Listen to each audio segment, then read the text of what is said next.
Ces photos ont été faites lors du tournage de 2 documentaires. Elles ont été faites par ma femme, Irina, et une partie a été faite par moi-même dans des lieux où les femmes n'avaient pas accès, c'est-à-dire des lieux d'initiation dans la Maison des Hommes.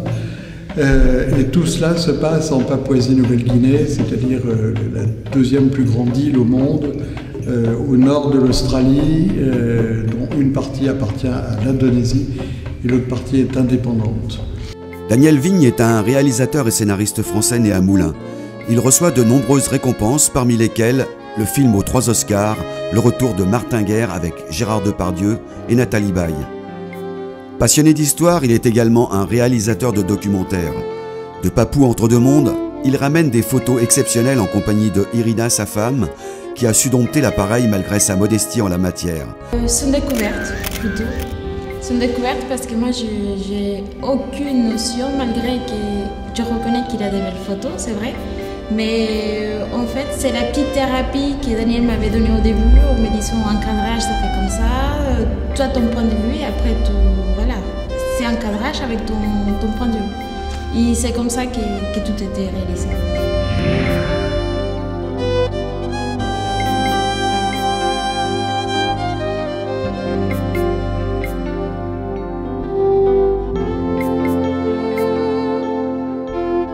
Une partie est faite dans la vallée du Sepik, qui est un très grand fleuve qui court au milieu de l'île, de la Papouasie.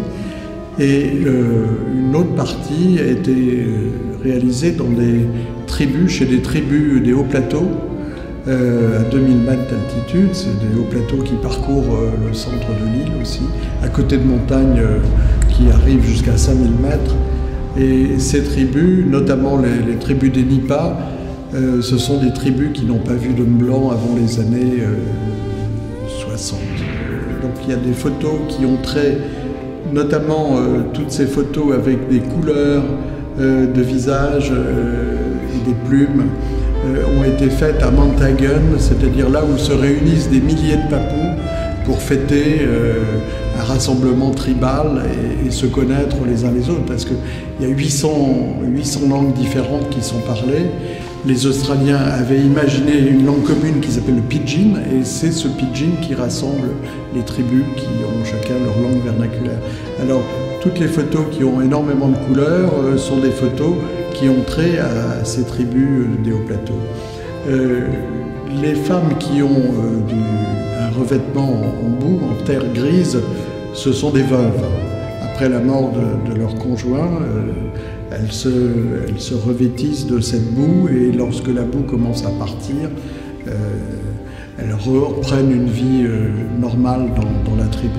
Des photos assez anecdotiques sur la façon dont les maquillages et les coiffes sont faites. Là par exemple, ce monsieur, il a trouvé des rétroviseurs de moto, et sur les rétroviseurs de moto, il y a mis des petits oiseaux, des oiseaux de paradis ou des oiseaux de la jungle. Vraiment, c'est un bijou vivant, enfin c'est une décoration vivante, tous d'ailleurs, tous, et c'est ça qui est très très beau. Dans le premier film, il y a des boucliers là-bas, puisque le sujet c'était de savoir qu'est-ce que c'est qu'un bouclier, à quoi correspondent les couleurs, quels sont les esprits qui sont représentés, comment le guerrier papou le considère comme sa deuxième peau, et comment il y incarne tout par la magie l'esprit de son ennemi, ou il garde l'esprit de ses ancêtres pour mieux combattre. Dans le deuxième tournage que j'ai fait, qui se passait dans la vallée du Sepik, alors je suis allé dans les tribus Yatmoul, qui célèbrent encore leur mythe d'origine, qui remonte à la nuit des temps, où l'homme est placé sous l'animal fondateur de la tribu. Et là, le long de ce grand fleuve qui s'appelle le Sepik, l'animal est le crocodile. Donc ils se font faire des scarifications, il y a 210 coupures sur les bras, le corps, la poitrine, les cuisses, le dos, pour mieux ressembler au crocodile. Et ça, c'est un rite d'initiation auquel sont les jeunes gens, jeunes hommes ou encore quelques hommes, sont soumis, s'ils le veulent, pour pouvoir, dans la Maison des Hommes, discuter des affaires politiques du village, des affaires guerrières, des affaires de la régie du village, les problèmes de couple, les problèmes avec les enfants, tout ce qu'on veut, tout ça se discute dans la Maison des Hommes, là où les enfants et les femmes n'ont pas le droit d'accès.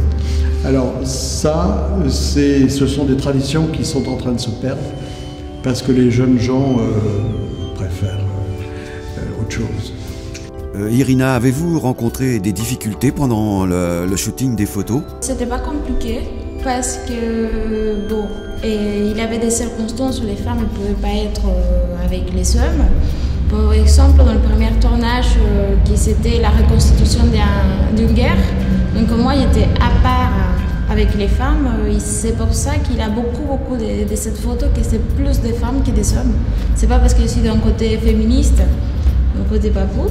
Et c'était plutôt facile aussi parce que ils aiment bien l'image, ils aiment bien se voir. Chose qu'on avait fait dès le début, c'est que même mon mari, Daniel Vigne, quand il tournait, il a montré tout de suite l'encadrage de ce qu'ils avaient fait. Je faisais la même chose avec les photos. Et parfois, quand je ne faisais pas des photos parce qu'il ne fallait pas faire de bruit, donc il me demandait, il fallait les faire. Il fallait trouver la façon de le faire parce qu'ils aimaient tellement, ils sont tellement aussi complexes que ça pouvait mal tourner si je ne le faisais pas.